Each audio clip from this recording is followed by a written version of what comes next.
Bonjour à tous, voici une petite vidéo qui va vous présenter le mode opératoire pour travailler ce nouveau chapitre en classe de première.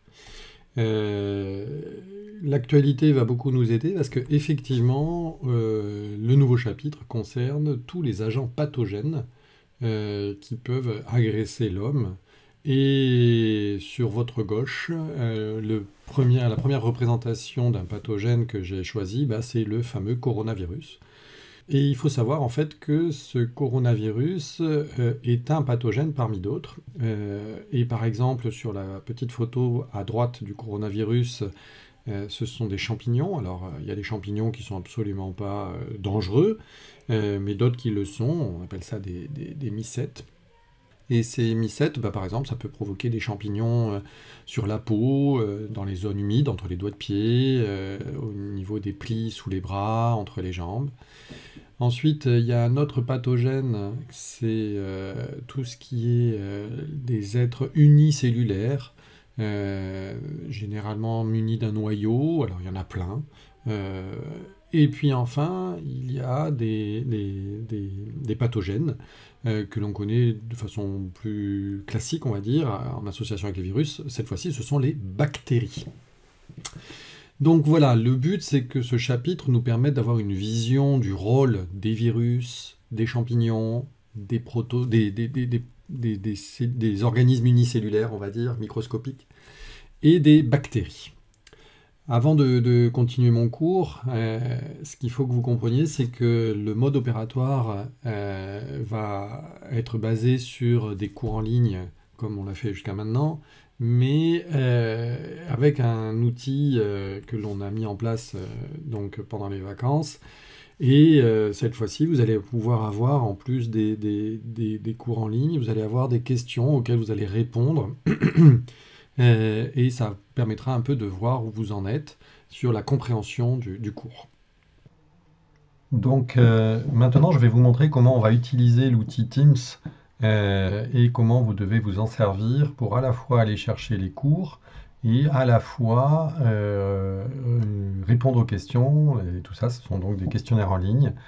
Et il va falloir utiliser votre adresse mail professionnelle, comme je disais lors de nos échanges, cette fameuse adresse CNEAP. Alors, pour commencer, vous allez ouvrir votre navigateur Internet classique et vous allez aller rechercher l'outil Teams de chez Microsoft. Vous tapez Teams Microsoft, pardon, et vous prenez le premier que vous trouvez, microsoft.com. Et là, vous avez donc accès à la page de connexion de Microsoft. Et pour cela, il faut cliquer sur Connectez-vous. Pour vous connecter, vous allez utiliser votre adresse mail. Alors, je vous rappelle que nous, on a une adresse mail de démonstration qu'on a appelée élève.test. Bien entendu, elle est à remplacer par votre adresse à vous. Et je vous rappelle, donc, c'est @leroqueblancgange.cneap.fr. Vous cliquez sur Suivant. Là, vous allez saisir le mot de passe que je vous ai communiqué également lors d'un deuxième mail et vous lancez la connexion. Il peut vous demander, si c'est la première fois que vous vous connectez avec votre ordinateur, de conserver ou pas cette adresse mail en mémoire. Moi, je vous invite à le faire, comme ça va plus vite à chaque fois et vous gagnez du temps pour les prochaines connexions. Sachez que moi je vais utiliser cet outil-là jusqu'à la fin du confinement et sûrement après, donc il faudra que vous ayez l'habitude de l'utiliser. Donc, quand Teams s'ouvre, vous tombez sur cette page et c'est la page qui concerne donc le Roc Blanc, la classe de première du Roc Blanc.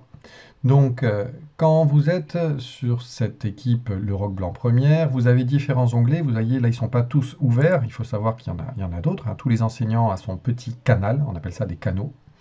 Et donc, c'est ici que vont se baser tous les échanges.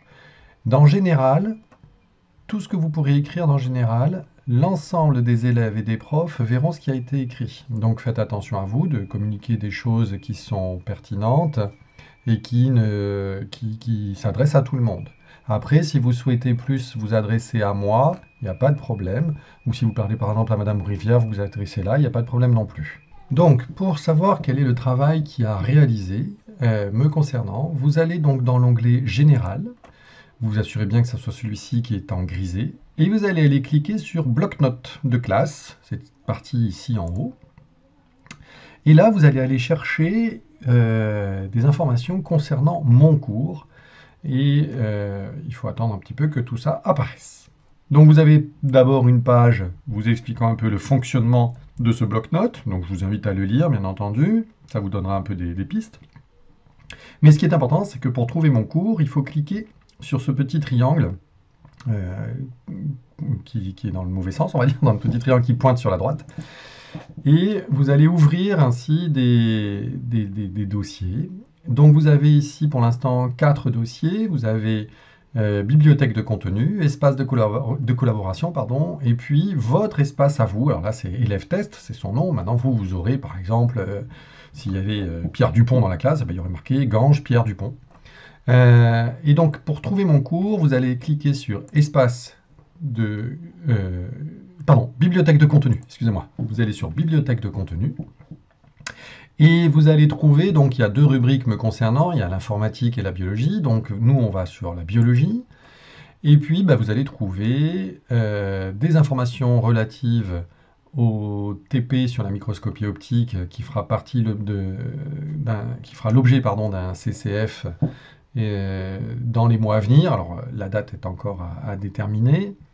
Et vous avez enfin ce nouveau chapitre. Alors on change de module cette fois-ci, on passe en MP1, on était en MG4 jusqu'à maintenant. Et donc on va commencer le premier chapitre de ce nouveau module. Et comme je vous l'ai dit tout à l'heure, ce chapitre s'appelle « Les agents pathogènes des êtres humains ». Alors là, l'affichage n'est pas optimum, donc vous cliquez n'importe où pour l'avoir en pleine page. Et là, vous allez trouver l'ensemble du cours qui nous intéresse et qu'il faudra traiter donc au fur et à mesure. Dans un premier temps, je vais vous demander donc de lire l'introduction, et puis il faut savoir en fait que je vais vous poser des questions sur les documents que j'aurais dû vous distribuer en classe. Donc vous pouvez télécharger le document que je vous aurais donné en classe, que j'aurais dû vous donner en classe normalement, et surtout, à défaut de pouvoir l'imprimer si ce n'est pas possible pour vous, je vous invite quand même à utiliser ce document pour au moins préparer les réponses aux questions que je vais vous poser par la suite.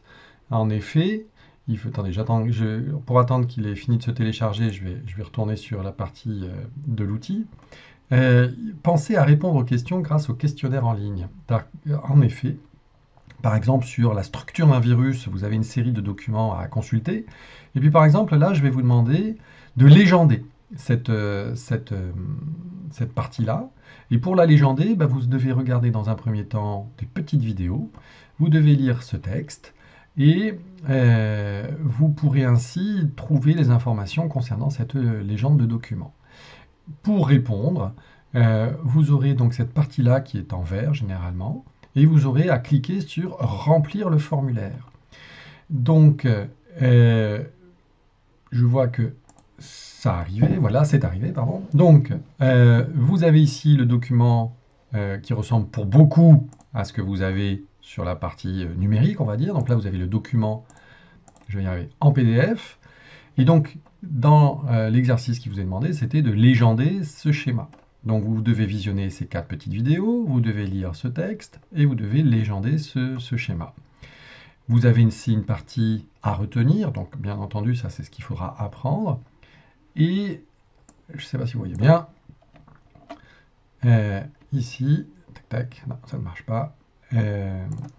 Ici, vous avez donc une partie, on y est, voilà, vous avez vos questions, et ces questions, vous les retrouvez ici, en vert. Attention, il y en a une ici, avec les éléments à retenir. Donc je ponctuerai le travail de la semaine par un petit commentaire du genre, voilà, c'est fini pour cette semaine. Vous pouvez prendre de l'avance pour la semaine d'après si vous le souhaitez, pardon. Mais quoi qu'il en soit, cette semaine, vous avez donc à visionner ces 4 vidéos, me légender ce schéma, et pour m'informer de vos réponses, vous avez à cliquer sur « Remplir le formulaire ». Vous avez une nouvelle fenêtre qui va s'ouvrir, et là, vous aurez donc les questions à compléter, en fait que soit des QCM, ou soit même, j'arrive à la dernière, une question où il faudra me mentionner ce que veut dire l'abréviation NEM, NM, pardon. Donc,